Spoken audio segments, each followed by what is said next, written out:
यह कहानी बहुत पहले की है। गौतम बुद्ध ने कहा, बस मुझे ये दो चीजें दे दो, तुम धन के मालिक बन जाओगे। पर लड़के ने क्यों मना कर दिया? नमस्कार दोस्तों, बोधि एक्टिवेटेड यूट्यूब चैनल पर आपका स्वागत है। इससे पहले आप इस वीडियो में खो जाएं, चैनल को सब्सक्राइब जरूर करें। तो चलिए वीडियो को शुरू करते हैं। जब गौतम बुद्ध अपने शिष्यों के साथ लंबा सफर तय करके एक सुंदर गांव पहुंचे, तथागत ने कुछ दिन उसी गांव में रुकने का निश्चय किया। गौतम बुद्ध के आने का समाचार गांव में आग की तरह फैला और कुछ ही देर में तथागत के आसपास लोगों का जमावड़ा लग गया।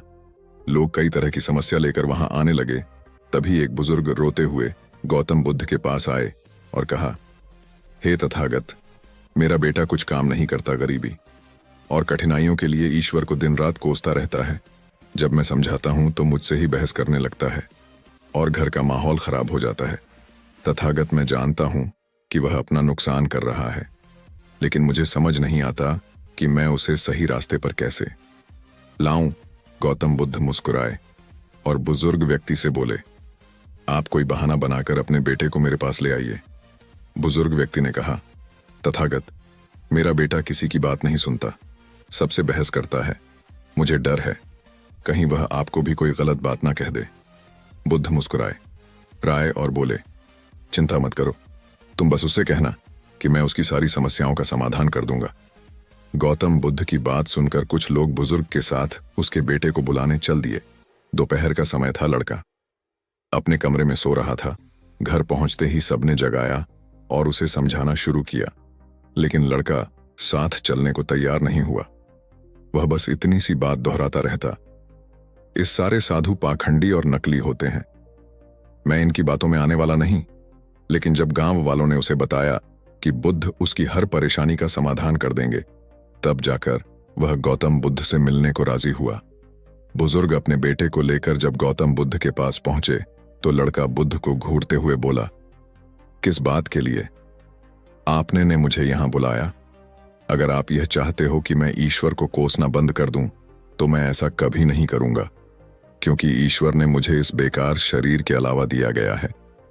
धन जो शरीर के लिए जरूरी है, वह तो मुझे मिला ही नहीं। अगर आप मेरी धन की समस्या खत्म कर सके तो ठीक है, नहीं तो अपना बोर या बिस्तर समेट लिए और आगे बढ़ी। युवा लड़के की बातें सुनकर गौतम बुद्ध मुस्कुराने लगे और बोले, मेरे दोस्त, मैं तुमसे ईश्वर की कोई बात नहीं करता, लेकिन याद रखो कि व्यक्ति के सुख और दुख का कारण उसके कर्म ही होते हैं। इसलिए किसी और को कोसने की बजाय अगर तुम मेहनत करोगे तो तुम्हारा जीवन आसान हो जाएगा। गौतम बुद्ध की बात सुनकर वह लड़का आग बबूला हो गया और कहने लगा, मुझे आपके भाषण से तो नींद आ रही है, इससे तो अच्छा मैं घर में ही सो रहा था। मैं यहां सिर्फ धन की मदद के लिए आया हूं। अगर आप मेरी समस्या हल कर सकते हैं तो कहे, नहीं तो गांव से चले जाएं। तथागत थोड़ी देर शांत रहे। वे समझ रहे थे यह डीएल किस्म का व्यक्ति है। गौतम बुद्ध उस नौजवान से बोले, मैं एक राजा को जानता हूं और तुम्हें उससे धन दिलवा सकता हूं, जिससे न तुम केवल व्यापार वगैरह कर सको, बल्कि इतना धन मिलेगा कि तुम नगर सेठ बन जाओगे। लेकिन बदले में तुम्हें भी उसे कुछ देना होगा। वह लड़का बोला, मैं राजा को क्या दे सकता हूं, मेरे पास तो कुछ भी नहीं है। गौतम बुद्ध ने कहा, राजा का एक पुत्र है जो जन्म से ही नेत्रहीन है।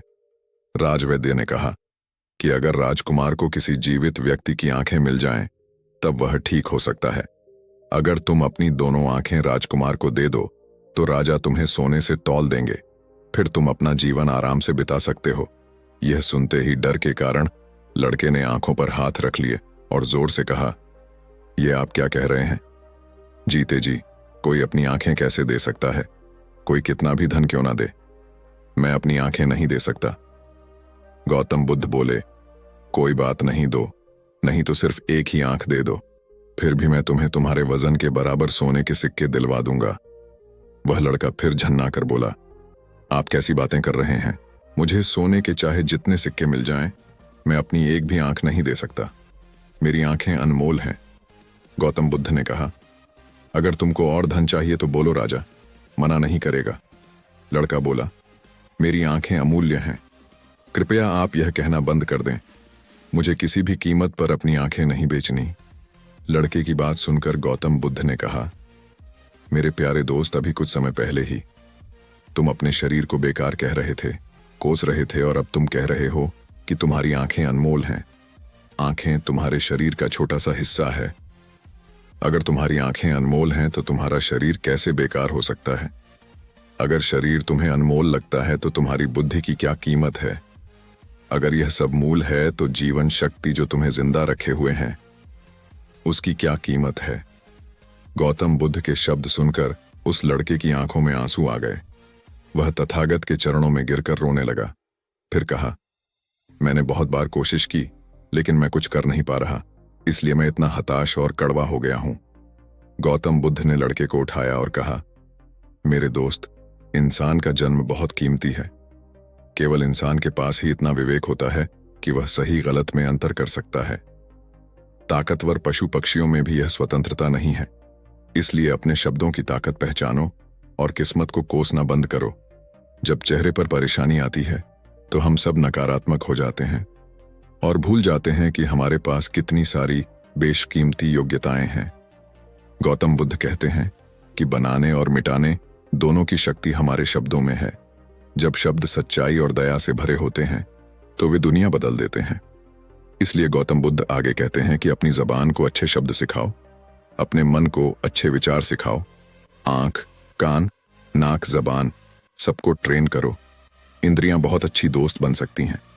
ये ट्रेनिंग हमको दुखों से पार ले जाएगी। ये ट्रेनिंग कैसे करते हैं? ध्यान से, योग से, प्राणायाम से, विपस्सना से। हम अपने मन को, अपनी इंद्रियों को सिखाना शुरू करते हैं। एक ऐसा ही तरीका है जहां आप 2 तरह की ब्रीडिंग टेक्निक से लोग मोटिवेशन को हाई मोटिवेशन में बदल सकते हो।